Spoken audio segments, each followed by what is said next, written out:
All right, guys. Well, I had a video come up from Patrician TV. I've never seen this channel before. It's a rather bigger channel, but the views are kind of significant on this. The thumbs up are definitely ratio looks kind of weird. I bet on his end he sees some things. Not as if he cares. Thumbs down button doesn't mean shit anymore on YouTube. Before I start the video, let me just say I've got 5,000 hours into the game. I am one of the biggest fans. I'm one of the biggest fans of the No Man's Sky.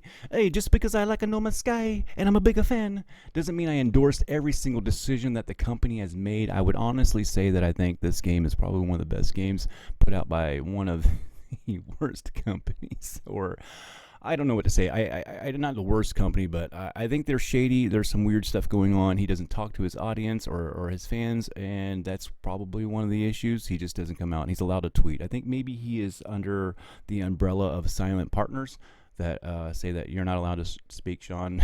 Like, Sean, what can we give him? You're allowed to tweet emojis, Sean. That's all you're allowed to do. You can send out a tweet and only emojis, a little bit of words, maybe. That's all you're allowed. That's what he gets. A few of them a month too, or whatever. Anyway, we have this video. Now he's got some complaints. I don't endorse everything that's on here. I just think there's some validity in his experience, and I want to share it because a lot of people just get on there like, oh, I never had a problem, blah, blah, blah. Well, a lot of people have problems. The game is fucking complex. The files are complex. It's a different experience on PC, Xbox, PS4. The servers are all mixed up. It is a crazy, jumbled up experience that is different for almost every single fucking player out there. It's discombobulated and not organized at all. Let's watch what he has to say a little bit here. That I've got a 2-minute winded intro here. Isn't very good.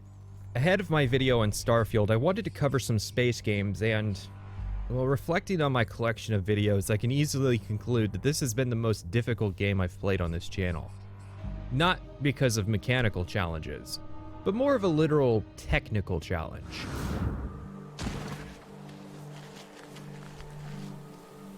Crash. No Man's Sky, rather infamously, was released in a broken state.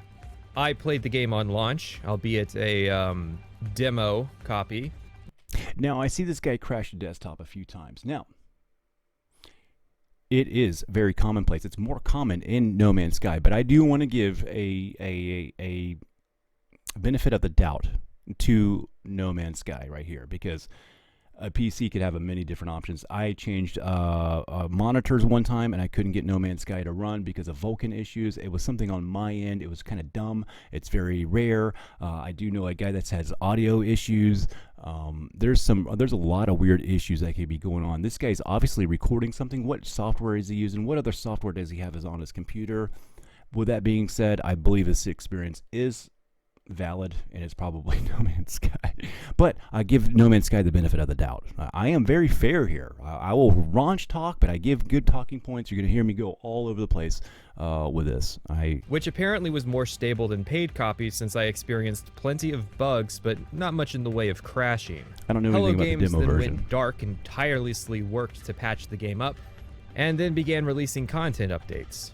A year or so later, I bought the game and played these initial updates. No Man's Sky had managed to climb out of Bug Valley and crested atop Mediocre Mountain. Mediocre However, sometime in early 2020... This guy has a way with words. Mediocre Mountain. And let me say this too, man. To jump, and this is another thing that where some communication from Sean Murray would probably fix a lot of the disgruntled points of views, like this guy's video. If Sean would have came out and been like, hey, we got an update coming out, it's in beta, we need some people to help out with, I'd have been like, yo man, I'm right here. I'll do that. Let's talk about some beta testing and then the Zen test too, because I just had an argument with somebody about Zendesk. Zendesk is a third party complaint solutions for customer service. It is absolute garbage. Anybody that uses Zendesk is a garbage company. Fucking garbage. There's a company called Output that I've been fighting with for 7 years. They used to have this lady named Becky that would answer the telephone. So nice, get anything done. I had a lot of problems with the company, but Becky would answer the phone, and I would get a response from her really quickly. Now Zendesk, it's maybe 2 to 3 weeks before I get a response. And this is a music, it's $1,000 music VST. If it doesn't open, then maybe you can't perform or something. I don't know. Zendesk is garbage. I won't go down that road. Zendesk is absolutely garbage. Hello Games uses Zendesk for customer support. Absolutely garbage. Let's go on. 21, they began releasing updates for the game that began to threaten the stability again. There are many internet threads documenting this phenomenon. Let's stop this right here. Game keeps crashing now. I could go back there. I should be doing this too on my spare time because I do this as well. Everybody goes back, and I actually catch people in contradicting themselves. A lot of the fans will bitch a lot too, and then if somebody else comes in bitching, they will shun the other fans for bitching. I don't know. And then they also do this thing too where they hate seeing anything modded. Let's bring it over. They hate seeing anything modded, and if anybody with mods come out and do anything modded, they hate it. And then when they get that in the game, they praise it. It's so weird. I have a video called "All Hot Tubs Cold." You should watch that one. All right, so let's go back and watch this here. It's a lot of complaints there. I mean, if you can read that in there, it's good reading right here. You could see this a whole lot throughout all the threads, throughout history, very much so peaking during the release of updates, which is very odd enough because that's when you get more players coming in. That's what you get when you have content creators do your advertising for you. Across all platforms for the game, and yes, I have tried all the methods of patching this game up, short of reinstalling Windows. Yeah, and then, like I said before, you could have a lot of different problems. This guy documents a lot of things, so I actually believe that he's done his work. But, like I said before, I give No Man's Sky the benefit of the doubt. He could be an idiot running a whole bunch of crap, and he's causing his own crashes. Or if he's doing this test right after an update, that's probably the issue too. But there'll always be another update, and it'll always be broken. It's an ebb and flow of piss you off and satisfy you and piss you off and satisfy you over my years.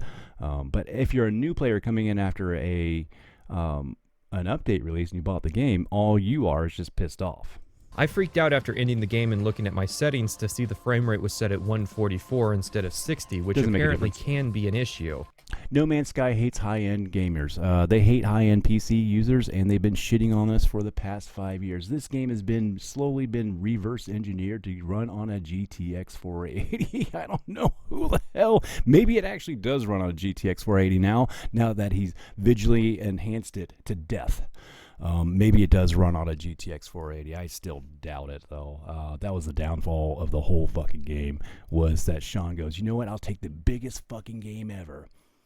And what should be the minimum specs? Oh, should it be it should be big. It should be real big, like a 1050 or something. But no. I got dollar signs in my eyes.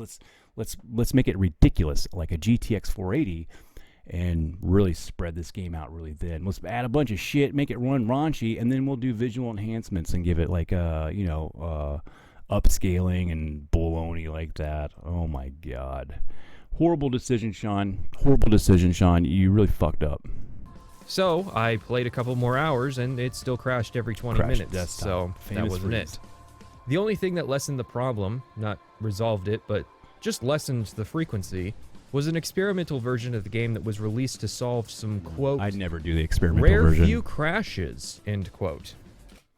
Fuck that experimental version. The Hello Games is such a joke, man. And this just goes back to Zendesk. Listen, if you are a small company and you're kind of relying on beta testers, are you going to use a third-party software that their motto basically is, I don't have time to deal with your bullshit.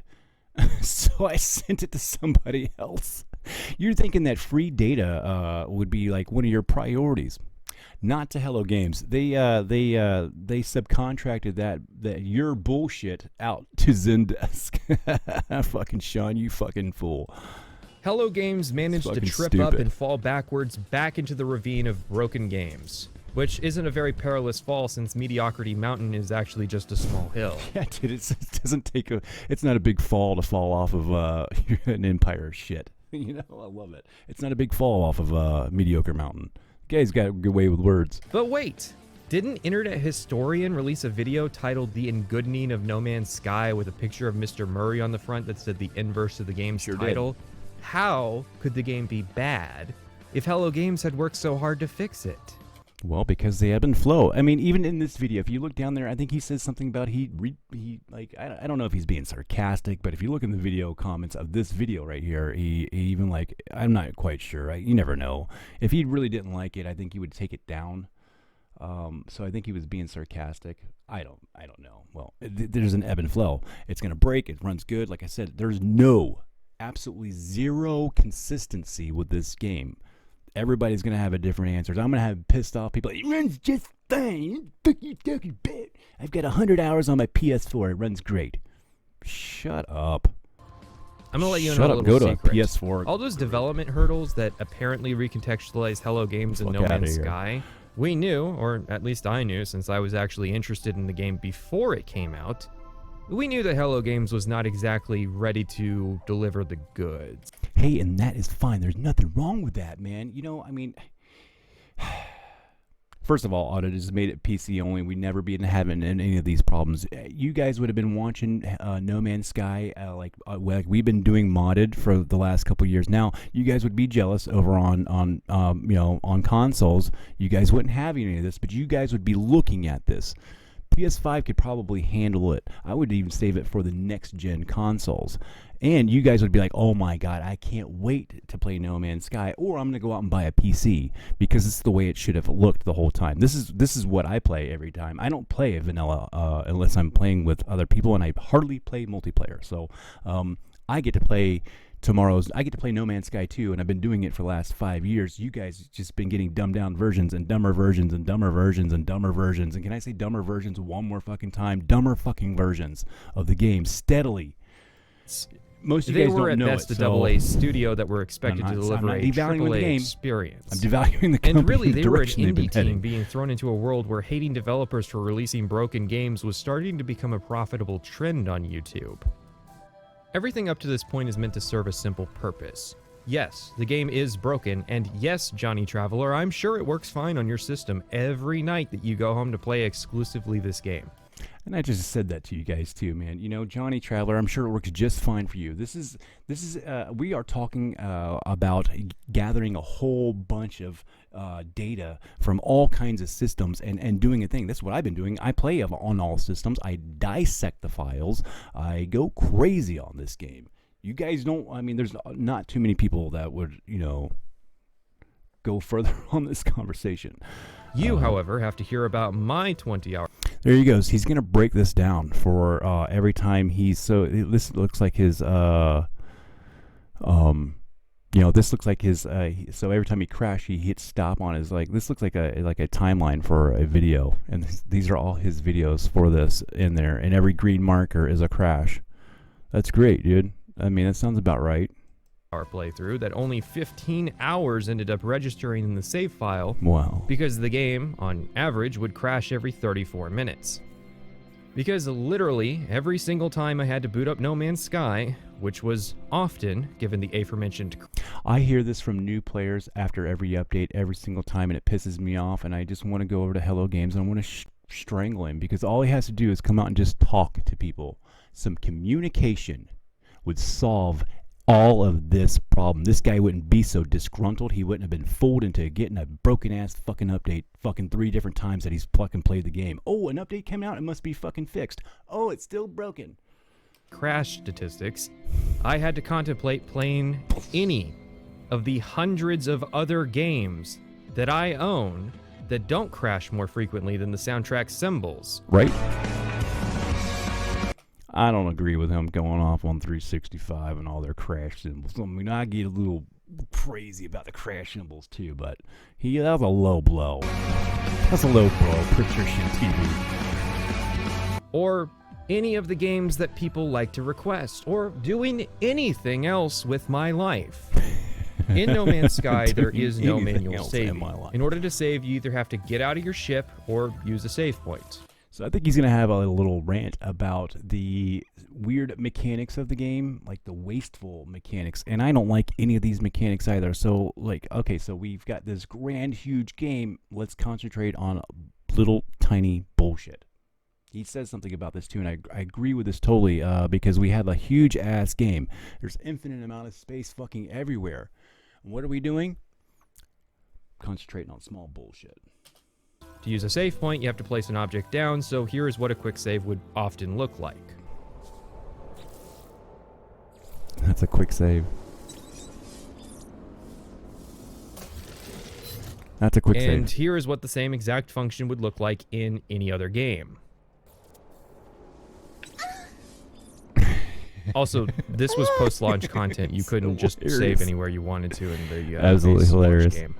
That gets us into a really long line of questionable design decisions with the game regarding efficiency and redundancy. But yeah, because that's all they had. He made it so big he couldn't go in any other direction, but focusing on the micro parts of the game. He can't go bigger because he has the minimum specs of a GTX 480. Sean can't go any bigger. You guys want bigger shit? It's set in stone. It'll never get bigger.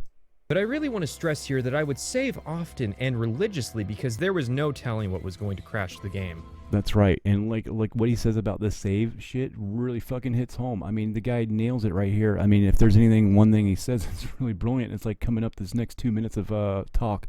The save thing is crazy. Which was annoying because No Man's Sky will save when you exit your ship, but not when you get into it. So often before leaving stations, I have to do this dance of getting into the ship, out of the ship to save my progress for everything I had done on the station, and then getting back into the ship to go actually play the game. There are many things which are still in the game solely to waste time.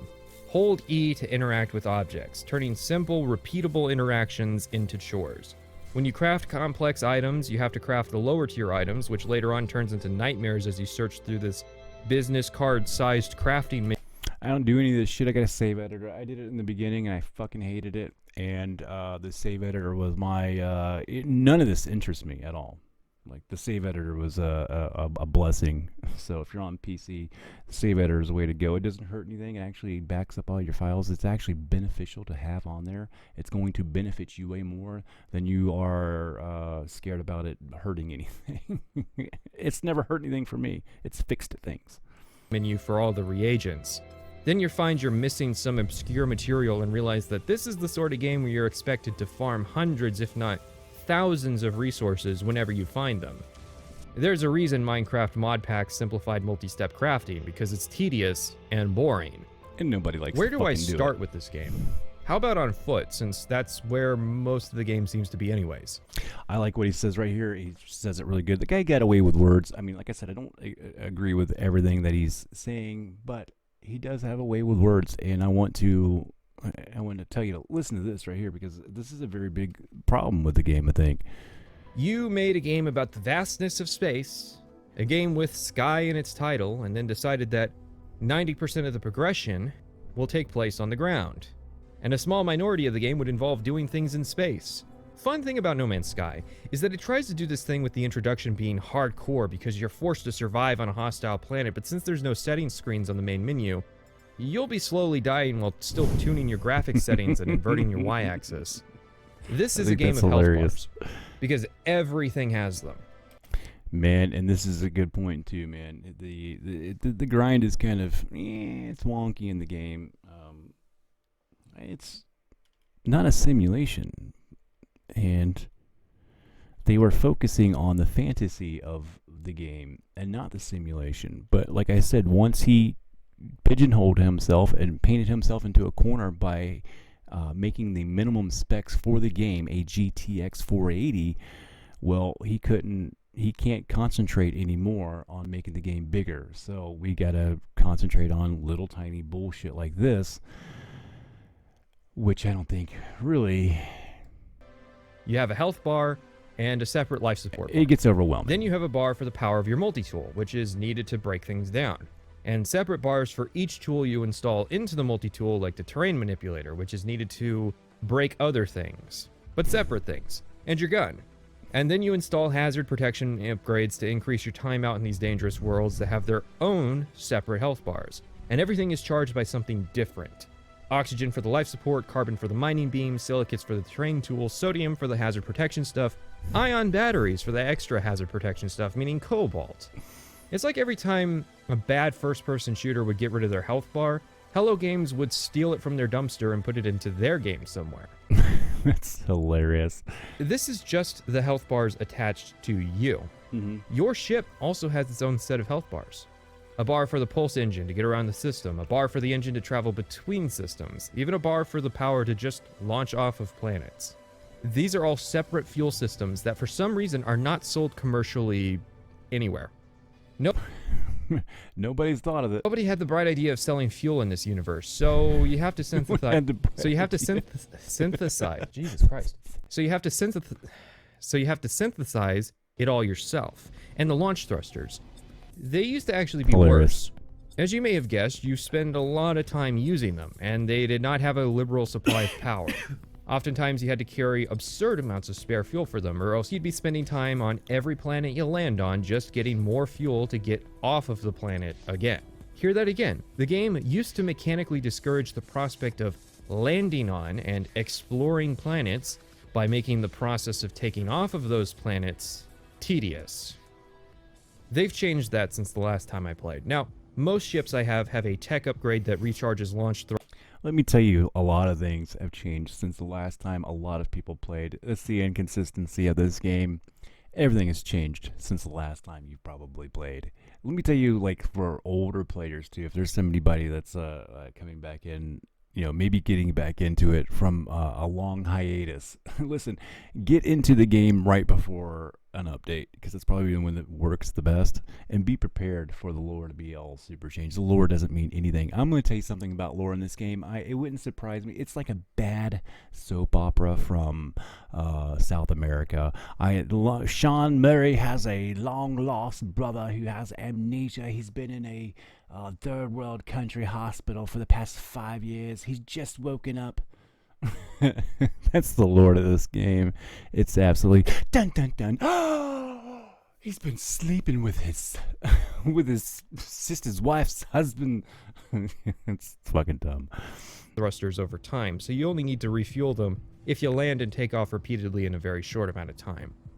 Stuff like that makes this a nightmare game to cover, since I have memories of 4, maybe even 5 different times I've played the game floating around. Also, bases. Someone took a look at this game about traveling and exploring the universe and said that what it really needed was a mode to set down some roots, which is fine, I guess. There are plenty of planets I wouldn't have minded living on. The issue is that there is no good system for living in the big ships. You can, but it was highly repetitive having to constantly climb these stairs to access the base part of the ship. It was also kind of buggy, so I just lived out of my normal spaceship. It's a shame if you want to live a Firefly or Star Trek fantasy, having a mobile base and exploring the stars. It was not a big deal to live out of my minivan because almost every system had a space station. Well, I don't know. I lived out of my freighter in the very beginning for like the longest time. I wasn't a base builder. I don't know what he's saying on that. That's just something I'll just disagree with. And every space station has a teleporter horrible. that goes straight back to your planetary base. Yeah, I named mine after a request for the game to stop. Well, anyway, man, it's a long video. We could maybe I can pause. I'll pause it and we'll bring up some more highlight parts. All right, so he's going to talk about some base building here. We're going to kind of that base building piggyback itself off has his changed thoughts. over time. Not only has it been added post-launch, but they've also reworked it. Now, instead of starting with these circular rooms, I have to earn them by digging up buried tech fragments littered absolutely everywhere for some reason. Yeah, that's another thing too. The lore is so whip-wap, wiki-bonky, contradicts itself, oxymoron. I've never seen anything like it. Never seen anything like the lore Until of this then, game. I'm living in a space shanty. There's also now a power system, or maybe it was always there. I don't know. I just put down 2 solar panels and literally forgot the mechanic even existed. Yeah, it was one of the weird things they added in. Wires was one of the worst things. The only thing good that came from wires was scaling. because you had to stretch these wires out and stuff like that. So they introduced this scaling thing, which was super buggy in the very beginning. That took a lot of work, a few weeks, and now we've got left with this weird wonky mechanic, and I think I'm gonna let this guy explain it. And that's feature creep. What is the point of having an underdeveloped power system? Why not just say the base is lined with nano solar panels or something? The mechanic doesn't go anywhere. It's not like I keep expanding my base and running out of power like in a Minecraft mod pack. This guy obviously is not made this video during the settlements update, where he'd be like, maybe this does make sense. Where power considerations are the constant limiter to everything that you do. I seriously can't stress how dumb it is that all...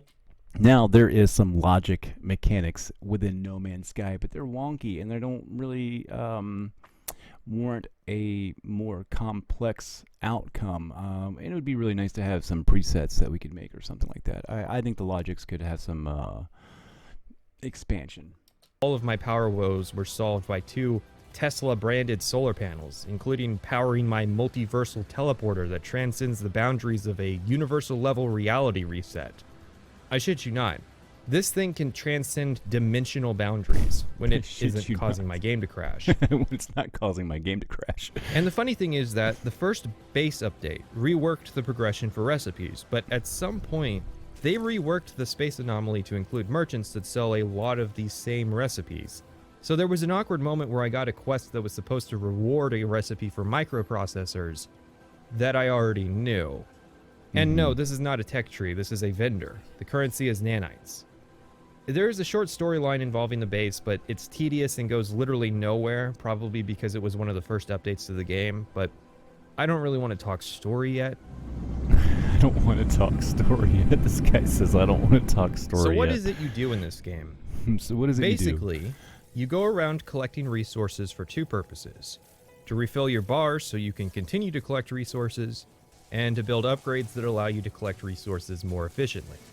It's mostly just progression for the sake of progression, which is not a new observation, but out of everything they have updated or changed, the core of the game, which was the most tedious part back in the day, is still largely unchanged.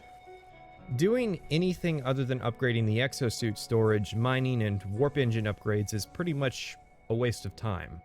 I mean, of course, it's all dependent on how you prefer to spend your time. I can guarantee there's going to be something I complain about that could be solved by a dozen hours grinding and some new upgrades. But I don't want to do that. Yeah, but see, I don't know what this guy wants out of the game. He's not talking about I don't know. He touches on the bigness and the vastness of the game, and once you get going, you can kind of enjoy it. And he's not really touching on some of those things. I mean, there's positive things out there, and he did say, I don't know if he, is he just being negative? Just like how I don't want to play survival mode, and especially not any kind of permadeath mode. I've been down those paths before. It's not fun. There's not a challenge to overcome because the game has square wave difficulty. Non-existent, and then bam, you're dead. I don't feel like crafting a bunch of combat upgrades for the dozen or so times I ever actually fought anything in this game. The game crashed more often than I had combat encounters. Maybe I would be more amiable to the idea if the game was more stable, and also the beginning of the game wasn't dreadfully tedious. Like if the permadeath mode started on the first space station instead of doing the little dance on the first planet every time, but it's doing a thing with the story, so I guess. After you find your ship and repair it, you're set loose out into the world. Now, in a sense, you have freedom. However, that freedom is massively overstated. In reality, you have 2 quest lines to follow, which aren't really exclusive. Initially, it was just the Atlas path. You would find these Atlas stations and build up this series of Atlas stones, the act of which would push you through the game's progression. Occasionally, you would also run into this space anomaly, which could provide some small assistance either exploring or doing the Atlas story. Then... Yeah, and these things were, I mean, that goes back to the lore, man. When I started this game, none of this garbage was here. We were actually going to do a movie for the game, and it changed so much that we just were like, I don't know. And then the next update was right around the corner, and we're like, what are they going to change next? I mean, we can't do a movie if the storyline in the movie is not even relevant anymore. It wouldn't even make any fucking sense today if we did that movie back in 2017 or 2018, the summer of 2018. Absolute garbage, man. Yeah, And Atlas Rises came out, which added a second storyline to the game. The thing is that it's tedious and boring. Basically, it starts with you investigating hints of another traveler named Artemis, along the way meeting additional travelers named Apollo and Null, who aid in this endeavor. Eventually, however, you figure out that Artemis is dead. Try to link up with Apollo and fail, and find out what Null's problem is and what he did to the Atlas. Then you make a choice regarding that Atlas. The problem is that the storyline I just described is spaced out by a lot of filler. The best part is the stage where this guy Null has you investigate the histories of the aliens you meet out in the galaxy. The Gek, the Korvax, and the Viking. If you ask me to explain it, here's exactly how long it would take. You would ask Null, since he already knows, and he would say, the Viking had the Sentinels under control, and then the Gek, who used to be a militaristic species, conquered the Korvax and the Viking. Then the Korvax used nanites to corrupt their young and turn them into merchants. And then the Viking decided to go back to hunting Sentinels and helping the travelers. Here is how it actually goes. You go to a Viking system and find a Viking cartographer. He gives you a task to fly somewhere out in the system and get a tablet, then come back. He then tells you about the Viking, then you have to go to a space anomaly, run all the way up to the top of this place, and have a single dialogue with Nada and Polo, the guys who run the place, who don't really contribute anything to this part of the story. Then you go to a Korvax system, find a Korvax cartographer. So he gives you a task to fly somewhere out in the system and get a cube, then come back. He then tells you about the Korvax, then you have to go to the space anomaly, run all the way to the top of this place, and have a single dialogue with Nada and Polo, the guys who run the place, who don't really contribute anything to this part of the story. Then you go to a Gek system, find a Gek cartographer. He gives you 2 tasks to fly somewhere in the system to do something, then come back. He then tells you about the Gek, then you have to go to the space anomaly, run all the way up to the top of this place, and have a single dialogue with Nada and Polo, the guys who run this place, who don't really contribute anything to this part of the story. Then you find a holo terminus and call Null, who tells you that he already knew all of this and only did this for your benefit. I would like to emphasize that this game does in fact have a telephone that you do use to contact people remotely, including people in alternate realities. But no, go through all the loading screens. It's not like they were big culprits of the crash demon. The game makes you go through this fucking song and dance routine with Null, Nada, and Polo to eke out the basic lore of this universe, which, like, who fucking cares? I mean, genuinely, who cares about this? There is zero reason this information had to be delivered this way, considering it has zero impact on the broader story. But the game acts like this is intensely profound information that reshapes our understanding of the setting. But they're literally NPCs. I don't mean in the game, but even in the setting, they're disposable NPCs, purpose-built to be rungs on our ladder. It's a shame, too. On the launch version of the game, you had to piece this information together by exploring these ruins. It used to be one of the main things I would do since I wanted to learn the alien languages, which is a pointless activity anyways. You'd explore the ruins, and they would tell you the story indirectly. It felt like if Hello Games had just waited a couple years, some YouTuber would have come along and done some narrative deep dive, a lore series on this stuff. But instead, they opted to make it more blatant when people complained. Another instance of needless padding are the holo terminuses. I established earlier that there is a phone in the starship, and the other travelers can even call you on it. So why are we bothering with the holo terminus? It's padding. Instead of ending a mission, having a phone call in my ship, and then going to the next objective, I instead have to wait for the icon to pop up, spend a minute flying there, usually to an approximate location instead of just pointing us straight to it, then landing, climbing to the top of this giant tower for some reason, and finally having the phone call. It is time wasting. Moreover, the structure of the Atlas Rising stories is paced where you will slingshot through progression. Instead of completing objectives as you travel to the galactic core or wherever you want to go, instead, you will find parts of the story where you will spend hours in a single star system. I mean, the base questline literally takes place on a single planet, likely chosen by the game instead of you, since the planet you're told to build on is one of the most peaceful paradise worlds in the galaxy, and you will not find others like it. I hope you like whatever color it is. And that brings up the universe No Man's Sky has created. This is the main feature of the game, and okay, it's impressive considering the team size. Let's see where it takes us. It's like stumbling across the world's largest horsecock sculpture at 25 meters tall. It's impressive. But you have to question the artist's priorities. No Man's Sky's universe is planetocentric, which is a word used to describe how some people conceptualize the universe as revolving around the planet. Well, everything in No Man's Sky revolves around planets, rather than something like Space Engine, which is heliocentric, or revolves around stars. The planets do not orbit or move. Rather, the stars and even universe will move around whatever system you're currently in. You can't complain about that, dude. I mean, just his complaint about this is, I don't know if he's complaining about it or not, but it's null and void. Every other planet or moon in the system is then tidally locked and hangs in the sky. It's way too complex to do, way too many simulated things, why so much procedural generation is happening. So this guy and his complaint for this has been a big complaint for a lot of people. You guys don't know what you're talking about. It's a tall order. Don't fucking ask for it for another 10 years. Tidal locking causes an object to have constant Not on this scale. location. It's something that does happen in nature, but not all the time. This is not the kind of game someone with a genuine passion in astronomy or space should play, because at best they'll be mildly disappointed, and at worst they will be constantly distracted by how bad the representation of space is. The game is firmly, foundationally rooted in science fantasy. It's like The Force Awakens, when they look up in the sky and you can see the other planets in the movie from the ground. It's how a Reddit bro who tells you to just trust the science will accept things, because you're just missing the forest for the trees, man. The focus is on the planets, so let's talk about them. You are as likely to find a dead rock or a gas giant in No Man's Sky as you are to find a planet teeming with life in our actual galaxy. And yes, I'm aware that if I wanted to explore a realistic universe, I could just turn on Space Engine.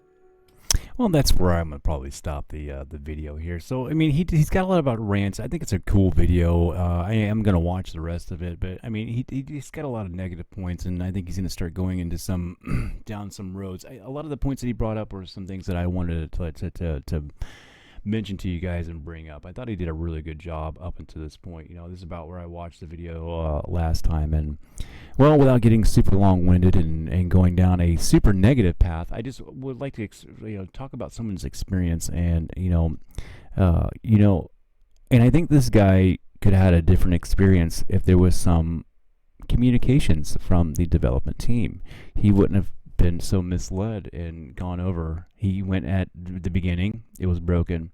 He came back to after they introduced building stuff and mechanics, it was broken then he came back to the game again a little bit ago, and it was broken right after that. This guy starts playing the game after each update and he finds a broken game, and that's a fact. It's not his fault. It's not his fault that he thinks that No Man's Sky is the worst fucking game.